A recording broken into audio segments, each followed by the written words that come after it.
Okay. Well, part of what we say initially will be for the recording. So you might have heard this already, Jeanette. And we just wanted to very briefly introduce ourselves and what these Zoom meetings are about. So Ellen and I both came across the principles a while ago, and for each of us, we have certain physical health challenges, and we have both found individually, we both found benefit from the understanding of the three principles that has significantly changed our experience of our health. And we met on a webinar series that was led by Joe Bailey and Anne Ross on health and the three principles, or healing, health and healing and the three principles. And we got talking, and we found it very helpful to listen to each other's insights or listen to each other's discoveries. And since then, we've been sharing via webinar publicly, and we've done a few small group which people have found helpful, and they've had their own insights. And so, and I know Ellen does a lot of work with clients specifically around health. So, so that's my side of it. Yeah, when I'm in conversation with Mick and with my clients and with in these webinars, I just, more shows up for me, and so we just wanted to extend the offer to others and really look at how our relationship with our health and our experience of our health is the same as our experience with everything else when it comes to the understanding of principles. So, in terms of this particular topic, Ellen and I were thinking about future events, and this particular topic, where's wisdom when you need it, sort of came, I mean, it was partly a joke. It was partly a joke that it was quite a catchy phrase. But it also came fairly soon after an event where Ellen, and I'm sure she'll share it, Ellen saw something in the midst of a very bad headache, and it's, for me, it's a double joke, in the sense that wisdom is always there when you need it, but not always when I think I need it. So I may be desperately searching for wisdom, for an answer, for help, and wisdom is kind of just behind the scenes waving at me, but I'm not looking. I'm looking in the wrong place. And then there's other times when I actually need help, and I get it, and maybe I don't know I need it. So for me, there's very much a double edge about the who's looking for the wisdom, or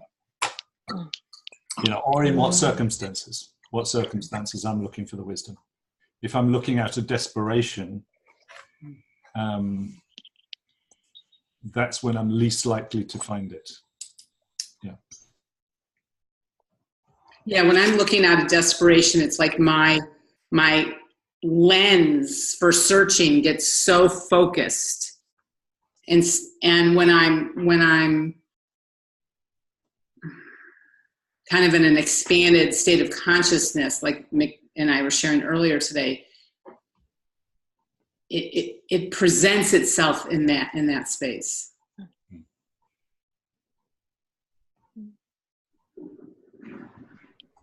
We wanted to read just the first paragraph from in the missing link, there's a chapter on wisdom. Go ahead. Yeah, Sid's. You know this? You know this book, Jeanette? I do. Okay. And yeah, there's a whole chapter on wisdom, and both of us have read this together and individually, and each time I read it, there's something that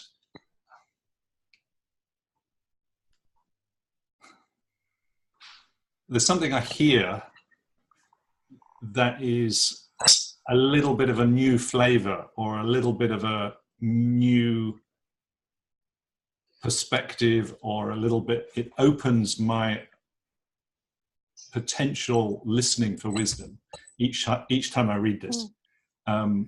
So, and that's kind of happened for both of us. So we thought it'd be nice just to open up this conversation with the first paragraph,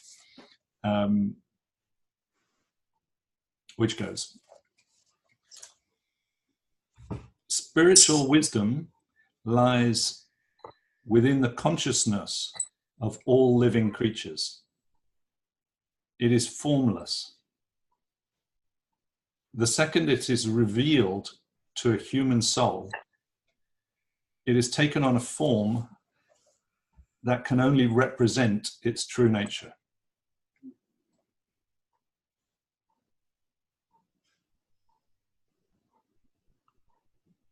It's so deep, because for me, it's saying that wisdom represents the true nature of mind and the true nature of us. That's what I hear. That's what I heard in it today.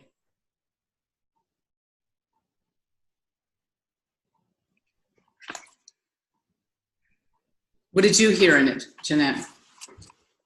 I thought, boy, this is promising or rich. Boy, if that were true, that every form. No, what I hear is it is pointing to the source. Boy.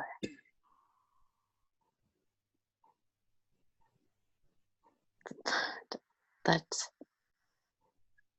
asking for exploration, right?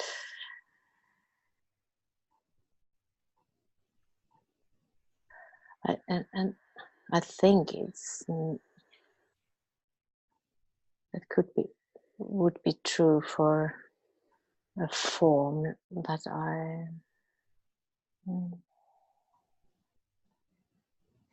would recognize as coming from a wisdom.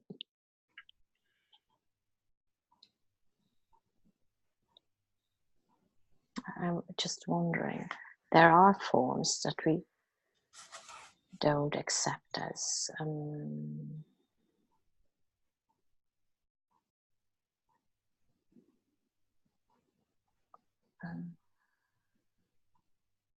we're not certain of, that is not twisted, not a twisted form.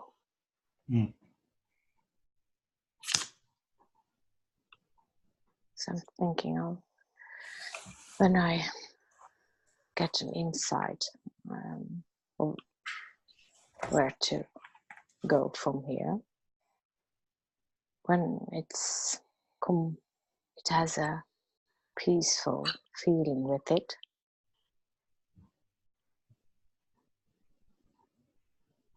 And I see the richness of the quote you read. But I would just wonder if I get an idea and I don't recognize it as a peaceful idea, then still it comes from the source, right? Still. But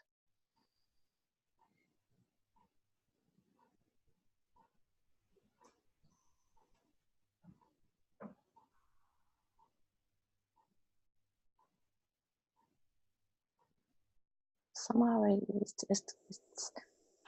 there is an awe around it. An awe. An awe. Yeah. Yeah. AWE. Yeah. Yeah. Yeah. Yeah.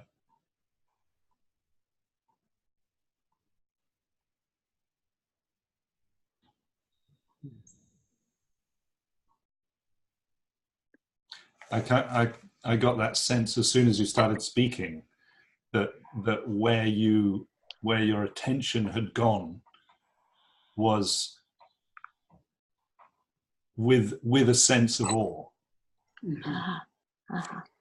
I don't know if that was true or not. I think so. Yeah. That's kind of what I saw. Was that there was a sense of, and that's very much what it gives me when I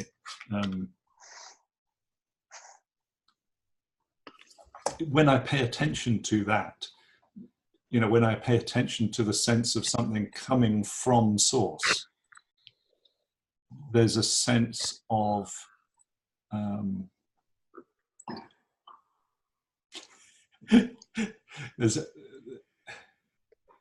there is a sense of awe at what else could come. You know, I mean, if it comes from source is everything. Source is way more vast and infinite, and you know, it's infinitely infinite and infinitely vast, and something that comes from there, how could we not feel awe?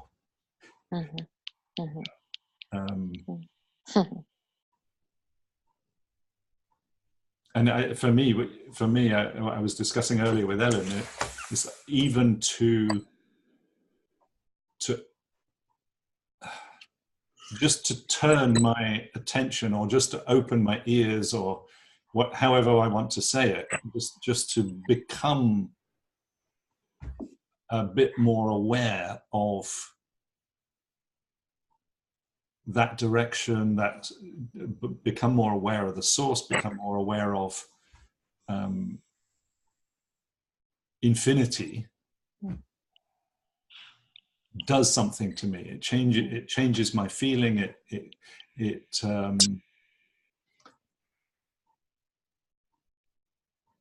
attunes my senses.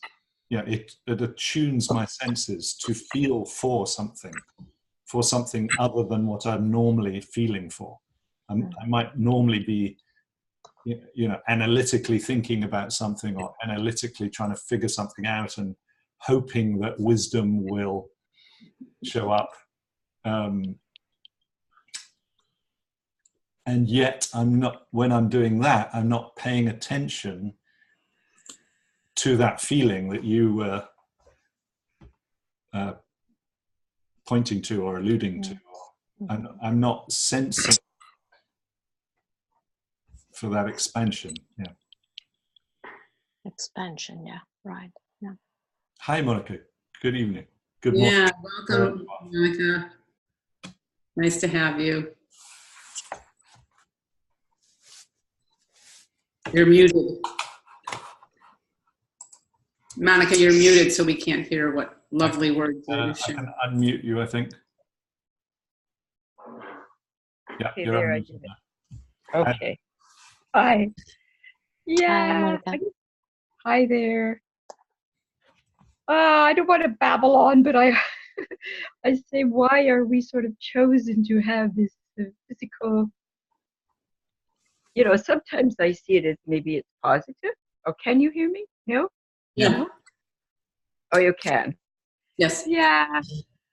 So I heard yesterday someone speaking and saying about awareness and consciousness. And I also hear that the reason I have pain is because I'm not in my body. So this was sort of about go to your senses. It's almost like feel your body. So this morning I was in discomfort, so I just had a bath, you know. But I know sometimes I've just breathed and my body settled down. So I think it is a way to forcefully almost quiet my mind down. You know what like Mick just said about, analyzing and trying to figure out, like, even where the pain is and why is this happening to me, is really not the way to go.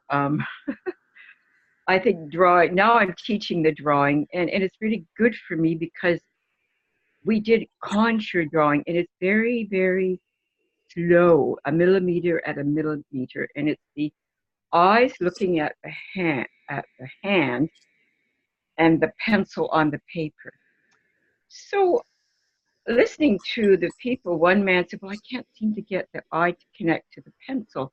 So I said, I think if you slow down, I just learned that as he was saying it, we might get more precise and into that place that, well, I think creativity helps where we're really enjoying ourselves, but this is a bit of work. So so that was interesting. And and one man wrote that if he went slower, he became more precise. Hmm. So, I'm seeing the value of what I'm doing as a way of learning, I'm overcoming whatever resistance. I heard that the other day. Sometimes we're in resistance to not receive. Hmm. And I thought, okay. Not that I know. But I guess that's just and to enjoy life no matter what. So I think that I will enjoy if I knock the thoughts out as quickly as possible, perhaps. Monica, you're reminding me of a conversation I had just yesterday with someone who was asking me, because I used to teach Tai Chi, and I used to teach Qigong, and she was asking me why I stopped doing it so much for myself. And for her, there was something about doing Tai Chi that because you have to pay attention to very, very slow movement, you have to pay attention to the sensation in every slow movement. It brings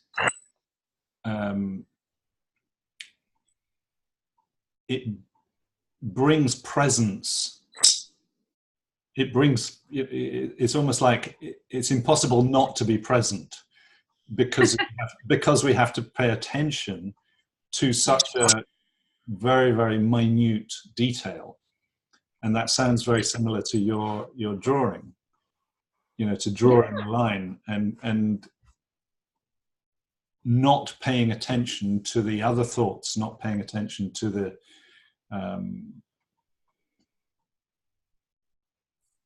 the intellect or whatever it is we habitually pay attention to. And, there's something about coming into the present.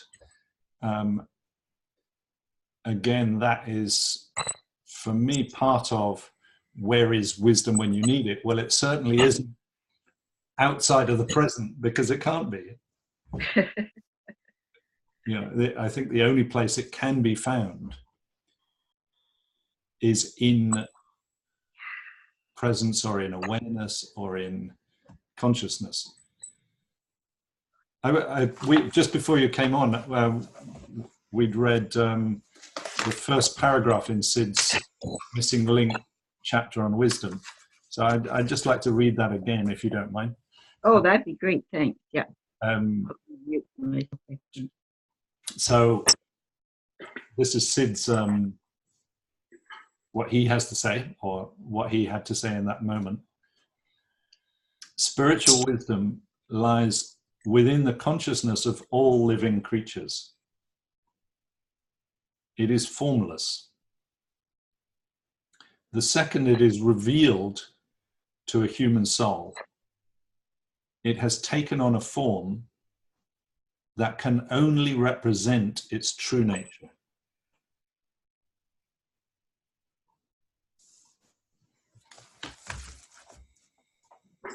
And when I think about conversations I've had with people and myself around pain and illness, like it's hard to slow down when I'm in the middle of pain or illness, because sometimes I just don't want to, typically don't want to be there. Mm. So speeding up keeps me from being present with what is. Mm.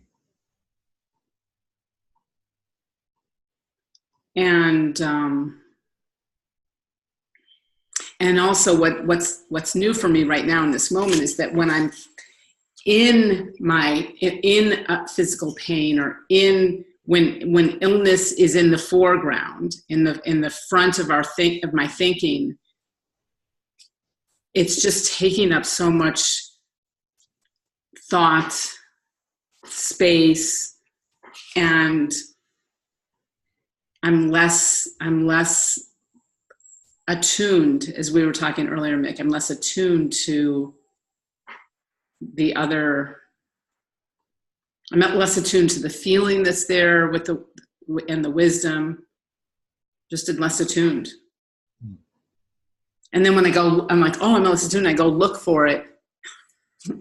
That doesn't do it either, right? As soon as I go look for an answer, it seems to even go more distant. Especially the more desperate I am for it. Do others have that experience too?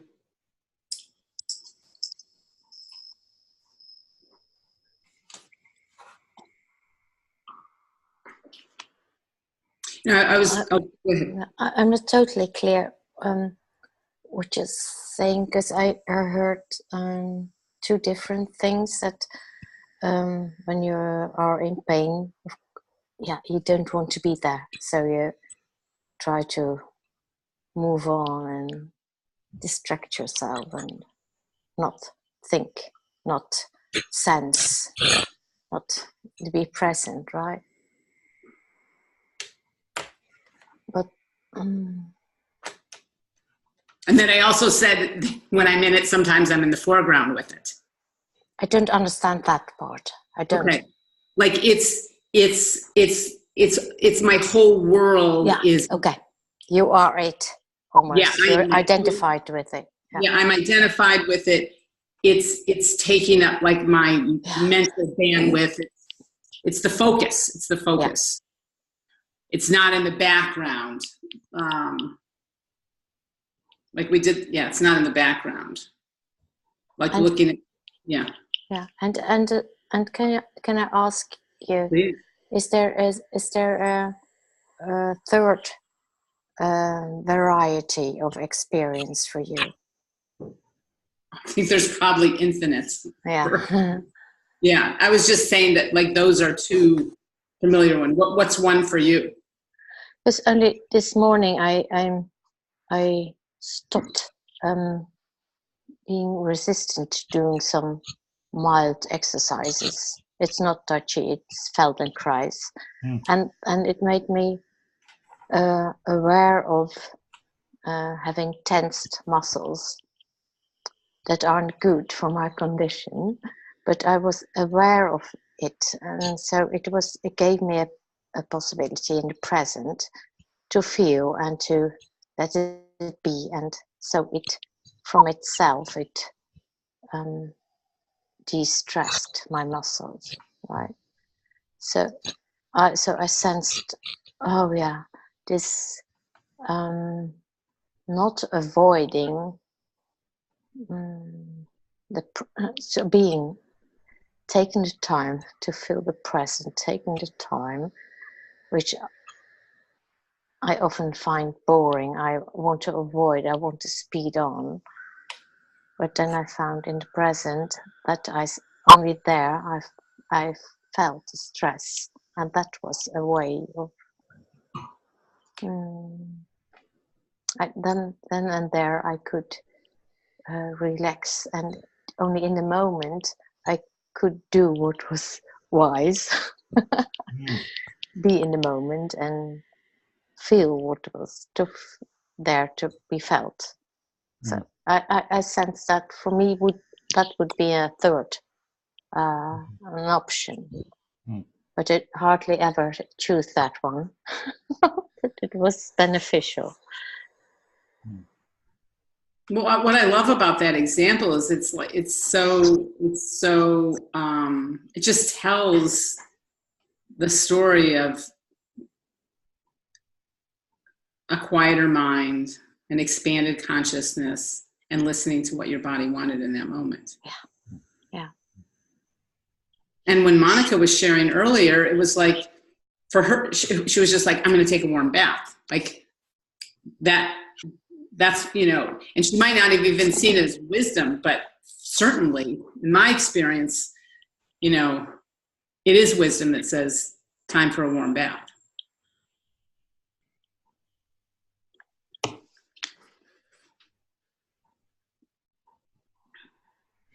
And what I hear I'm reminded of, Jeanette, when you're speaking about the Feldenkrais, is when Tai Chi or Qigong has been, when I've been in the midst of pain and doing my Qigong, then there's something about the quality of awareness with which I can feel the pain, or the quality of awareness with which the pain is being held, which is almost like a warm bath. So it's almost like the awareness itself is the warm bath. Mm. And in that place, for me, the wisdom I experience is the wisdom that the body knows what to do given the right environment. The body knows to relax. How come the body relaxes is because of wisdom to me. And yet, if I was to go looking for it, if I was to go say, oh, come on, muscle, you just need to relax, or your posture needs to be better, it wouldn't work that way. But there's something about creating the environment, or creating the presence and environment, which has worked for me, in a sense of it working. And that the remembering that the relaxation is what the body is seeking to do. And sometimes it's through a gentle tap on the shoulder of aches and pains, and sometimes it's through bigger, louder cries of support. Stop. Stop. Yeah. I want to make sure you're clear on the opposite thing that I was saying, Jeanette. Like, I said one thing and then I said another. Are you? Yeah. Yeah. Thanks. And I think when it comes to pain and illness, like, we're just so want one thing to work, or one path to work, or one way to work, because then we can repeat it and then we can have relief all the time.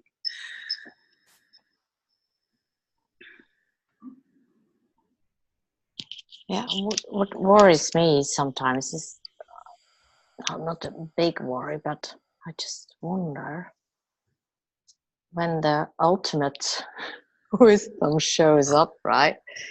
The ultimate direction to seek solution. For my condition, doesn't have one doesn't know the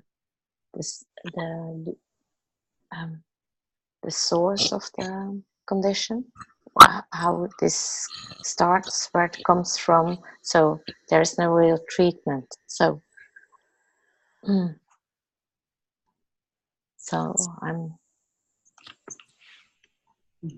we search, right? We hope that the sound direction we feel brings us solution, right? Yeah, I really love what you've brought forward, Jeanette, because this like ultimate wisdom. Am I hearing you say that like the cure? Yeah. And what I've really discovered is that when the focus is on the cure, it's like we miss the wisdom that guides us toward healing. And especially because you put like the ultimate wisdom, like there's one wisdom. And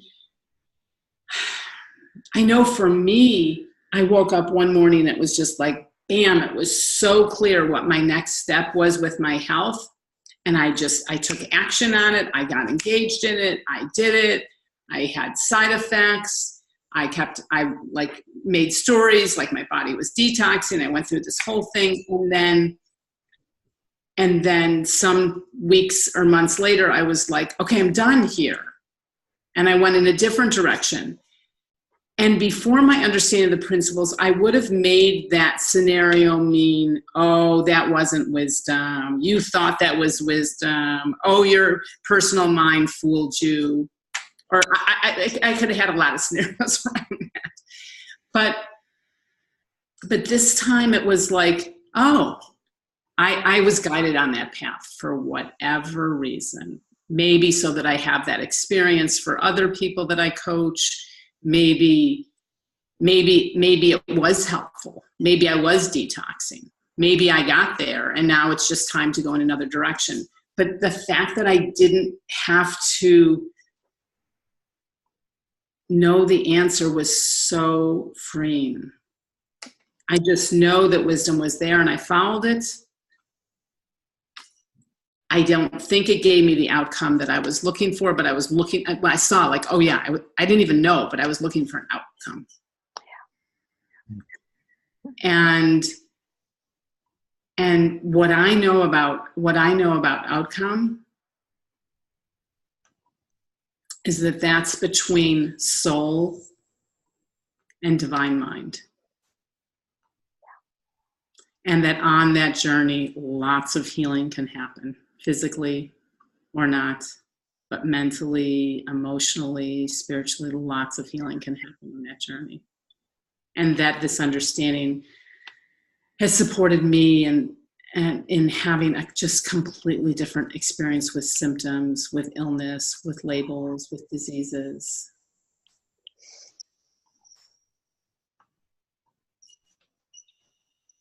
Yeah, thanks. Yes, I was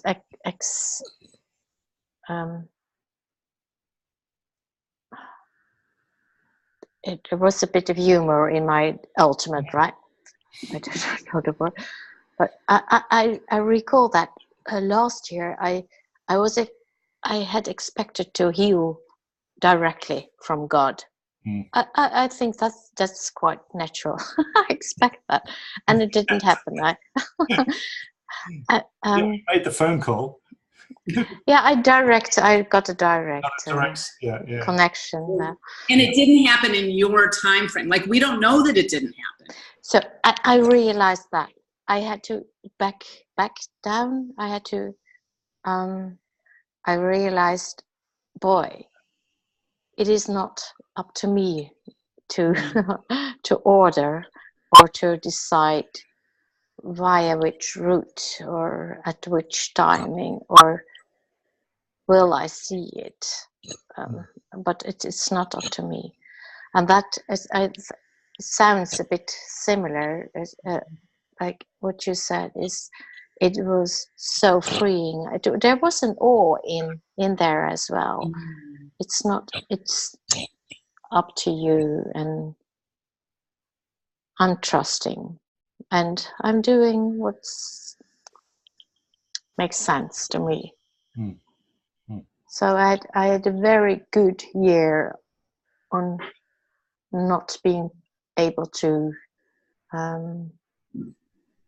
work and do normal things, but I was so not resenting, not rejecting the what was, or what didn't it go, or whatever. So it was so. That's a lot of healing, Jeanette. Yeah, it was healing. It was a treat. It was a treat.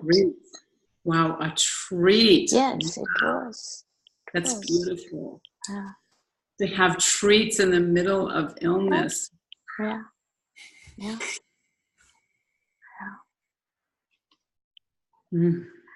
I can feel the awe, and I can feel the peace when you say that.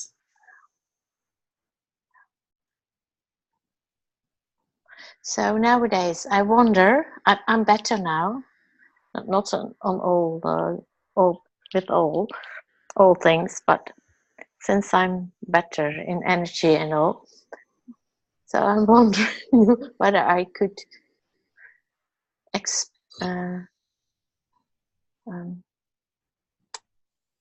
look at other parts of life where I'm not as light-hearted as I seemed to be able to be.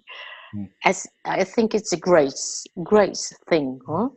But then I'm curious. So what if I could be as light-hearted as showed up in other areas as well? Not that I must be light-hearted, but of course, if it's innate, I think it is. That so gracefully showed up through this condition. So I just get curious.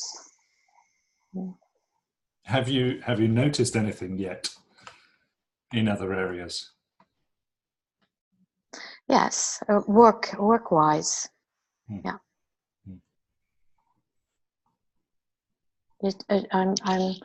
I'm less troubled by fearful or insecure thinking.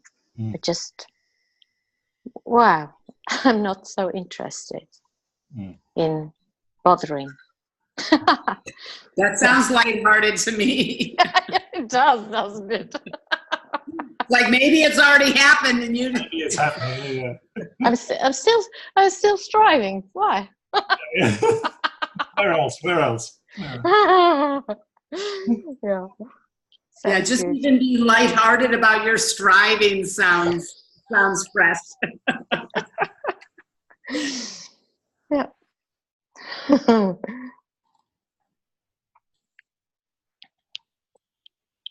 You know, the other, go ahead, Monica. Oh, I just wanted to mention that I saw her on a Feldenkrais show, I think once with Alphonse. Yes, that is right. I'm in one YouTube movie. Well, it helps me a lot. As a guest. Yes, it was almost like the three principles. I mean, not really, but in the sense they were coming from a different place than most exercise classes are. Something like that. I mean, I do it every day. Me too. I'm so I have to be disciplined because the pain got so bad. And I saw that I got feelings in my hand that I hadn't had previously. But it's very, very slow movement. Again, it's it takes us off, helps the outside world or our worry or our bother, or I mean, it helps get into the feeling. Because even this morning, I didn't have to interpret that feeling. That's what I'm working on. How can I see this feeling? How can I feel it maybe more, so that it's actually a good feeling? Like, be curious. I love that you said to be curious. I think that's quite magic, to be curious, because then you're looking in a different direction. It helps because it's not easy to change directions when you're in there directing where you're going. It's almost like going out of directing, which is like really, I guess it's relaxing, sort of letting go and trusting, just trusting that it's okay. Mhm.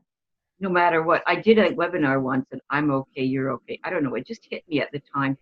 And that helped my daughter hearing that, because she thought, yeah, I am okay. You know, Yeah. don't pay so, which you just said, you don't pay so much attention to these things that you used to view in the past, which I think is a bit of magic, not to just, but it's like it's keeping us more inside by doing that. And it's helping taking care of ourselves, like staying with, then getting into the outside, what other people are doing. So I guess we've got a huge learning, and maybe we should just appreciate that our that we're still learning. And it's Yeah. we can't, people say, well, even I know I feel the pain 1 minute, and I notice the next minute isn't there. But I get locked into the past where it was, and actually pull it back in. I'm just sort of watching that. Yeah. I find it curious, like, did the pain go away, or did I go away from the pain?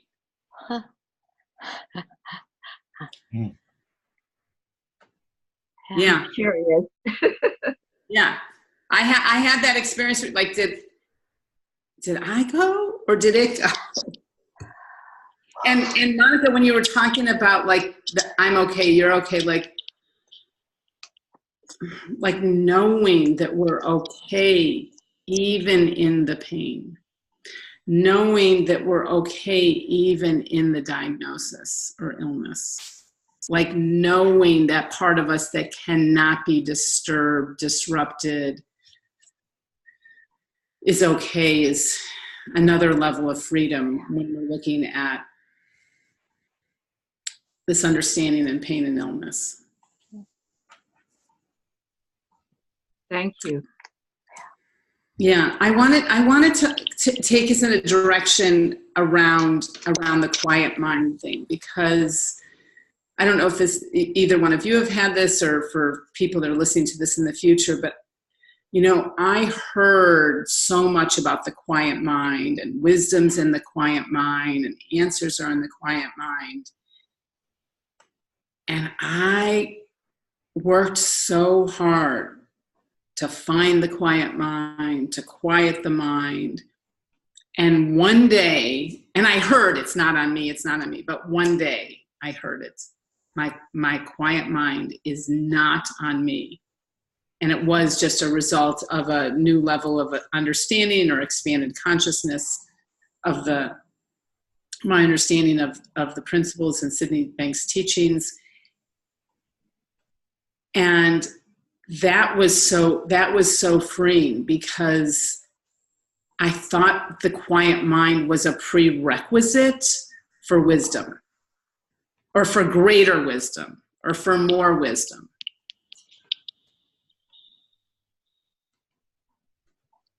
And that we needed to seek the quiet. Yeah.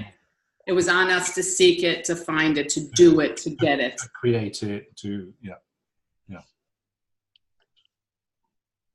And then one day, about almost a year ago, I woke up and I had an intense headache, and I'm just like grabbing my head and like just totally immersed in my pain and lots of suffering in the moment. And just like, when is this going to go away? How often do I have to, like, just like the questions, they weren't curious questions. They were, deepening, focused questions on how I was feeling. And all of a sudden, in the middle of that, I heard, oh, I'm just afraid. Oh, Sydney Banks says, if people could learn to never be afraid of their own experience, that one thing would change the world. Oh, I'm just afraid. And like my body just took this deep relaxation breath, and my 7, 8 out of 10 pain went down to a 3.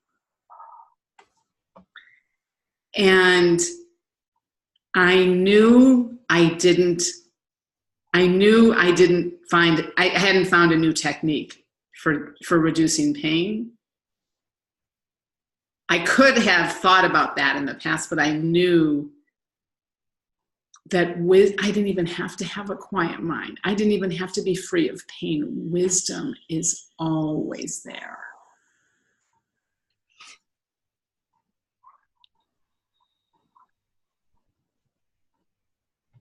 And every time I think about that moment, I can remember exactly where I was standing in my house. It just, yeah. What are you hearing, Jeanette? Oh, boy. I'm just in awe again. Oh, boy, I can totally relate to that, and the freeing and this being astonished about you don't need to feel didn't need to have the quiet mind, but it was I hear an overwhelming, oh boy, that's my I'm having a heating lamp at the same time. Yeah. I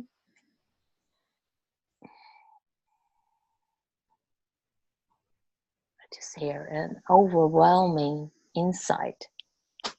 You're beautiful, loud and clear, non-voiced.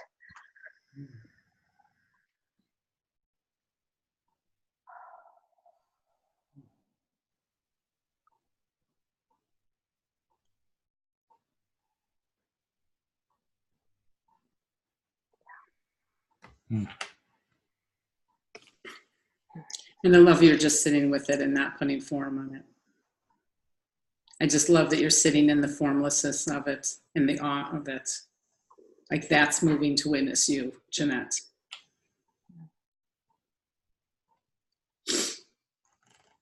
And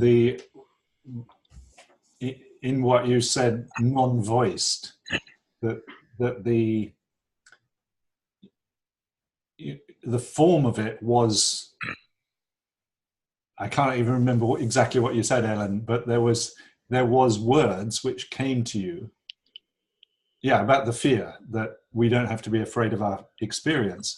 And yet for me, when I've had those kind of insights, there might be words, but the words is not the insight.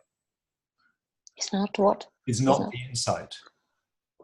If you know, in the sense that it's the feeling. It was the feeling. It's also it's like what I heard in what Ellen was saying is that the words about fear, or the words about not being afraid of her experience, shifted her experience. And it wasn't the words itself, it was the effect. You know, and so you saying non-voiced, I thought that was lovely, because it points to the non-voiced bit is before the words, you know, before the specific,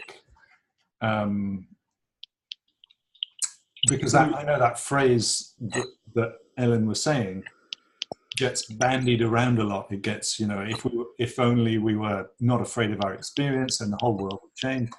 And it becomes like a mantra. It becomes something to get. Something to get. Yeah. Okay, we won't get the quiet mind, but at least we'll go for the experience being non-frightening. That's the ultimate. The ultimate, yeah. And as you said that, Mick, it deepened my own insight in that the feeling came, the wisdom came, and then the words then form. Like the wisdom was the formless, and then the words came from the formless. Yes. Yeah.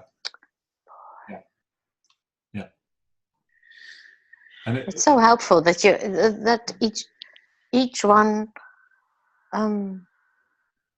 putting in words what you hear is adding to it and clarifying it, because that's right. I was absolutely hearing the non-voiced part, but didn't realize it was the feeling, right? That's helpful too. Yeah. And also, I mean, it's something you were saying earlier about the looking for the root of the illness, or looking for it reminded me of an insight I had a few years back, which was extremely powerful to me, and where I experienced some words coming. It was in a similar way that Ellen was talking about hearing a phrase from Sid. I heard the phrase, if we could only find that one beautiful thought. I heard those words, and in the next moment I heard what I knew was the beautiful thought, which was to do with the cause of my illness or my health condition. So I heard this thought, and instantly I was crying for about 2 hours, and for the next 6 weeks I thought I was healed. And I thought that it was like I'd found the root, and I'd got the right string on the knot and gone like this, and and what I think I have seen in the next few years since then is that the trap I fell into was thinking that was the cure. You know, and it's very back to the Sid's. I just read out the paragraph again, the same paragraph. Spiritual wisdom lies within the consciousness of all living creatures. It is formless.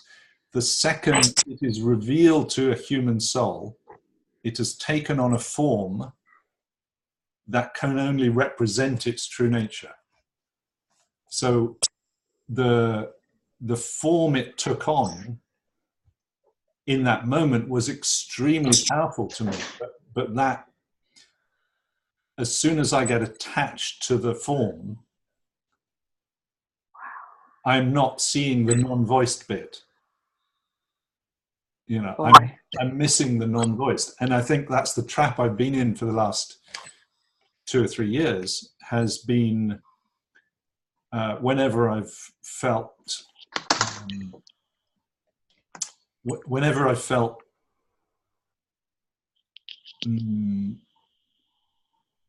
more of a victim of my health again, I've gone to I thought I'd got the message, and actually what I'd got was one message, but not the ultimate message. And it's like I keep looking. It's very easy to fall into the trap of, like Ellen was saying about outcome. It's very easy to fall into. For me, it's easy to fall into the trap of thinking that was the message, but it wasn't the message. It was the message I needed at that time, and it was hugely powerful. And I'm just seeing right now that in that one paragraph, I wasn't still looking at the source. I was just looking at the effects of the source, or the form that is after the event.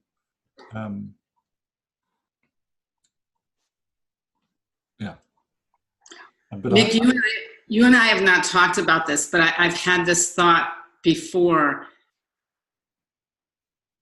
and we don't have a ton of time to talk about it right now, but it's also very interesting to me that when we're free of symptoms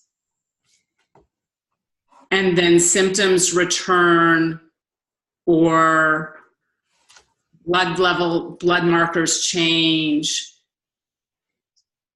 we make that mean something. Like, yeah, when you had a return of symptoms,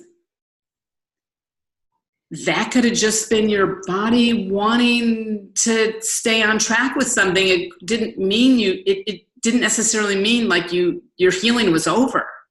But we so make that like story, like, oh, well, I thought I had I had a spontaneous healing of a herniated disc.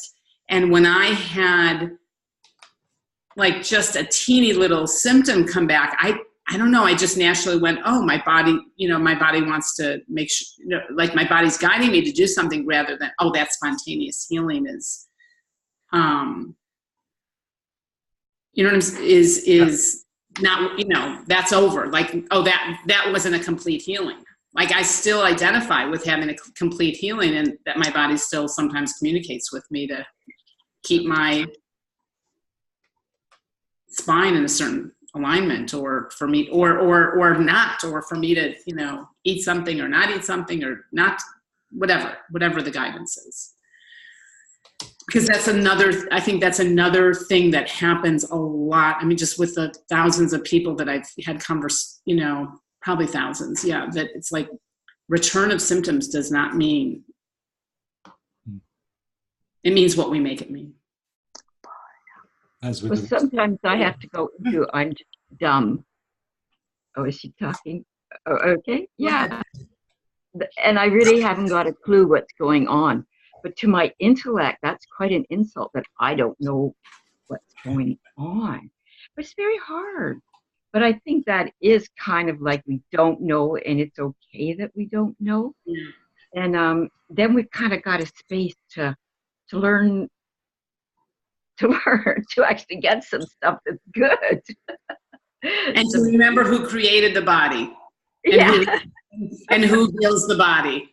Who's really in charge here? Who's really in charge? Yeah, to use it as a reminder, like, oh, I thought that was on me, and not to say that not to say that it's like we take a passive role in life at all, but it's not all on us. In Quest of the Pearl, she talks about, like, because it takes us to the nothingness, when we go there, I don't know, but she said, no, there's really not that there's nothing there. It's the nothingness, but it's not. So, it's just a little sentence, but, it's like, yeah, okay, thanks. So as we wrap up, is there anything else that, anyone wants to share?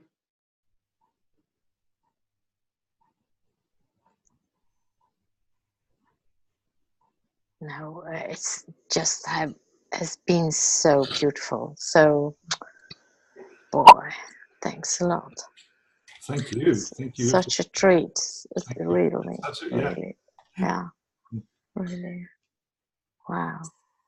So I have a bunch of writings to be revealed called The Days of Awe. And then Mick and I will be doing one of these webinars on the Days of Awe in honor of you, Jeanette. In honor of you bringing awe up into the room. You're welcome. I hope you'll join us. Yes, it sounds very good. Yeah, the best. Yeah, sensing awe is so rich, right? Yeah. Oh boy. So thank you very much. Oh, will we be in? Yeah, of course we can be in touch, but will we be able to see the replay? Yes. Yeah. So we have a Facebook page, thanks to Mick, called 3 Principles, Health and Healing, where we're posting all of our recordings just in one place and posting our upcoming events. So we're doing this again on the 14th, and I know that it will be very different, even if it's the 4 of us showing up again. I know it'll be really different. So we offered in 2 different times each month for people that have, obligations. On a different day, but not the same time, but a different day. So it's on a Thursday. Yeah. It's on a Thursday, yep. Yeah. Wow, yeah. Well, thanks for having a safe place to kind of, it's kind of your hide if you have, in the 3 principles, I thought I was the only person who had physical pain. And so I felt very alone. So I appreciate that this is here, to share and hear other people and keep learning. Thanks. Well, and we appreciate you, Monica, like just having you in the room with how long you've been aware of the principles for decades, that you were one of the very first people in Sid's living room, is just like, it just moves me when I see you. It moves me when I see your name, when I hear you talk. It does. I can just speak for me. And Jeanette, thank you for bringing your honesty, your authenticity, your presence. It was beautiful. Thank you. Thank you both. We'll meet again then. Yes, Thanks. and thank you, co-facilitator Mick.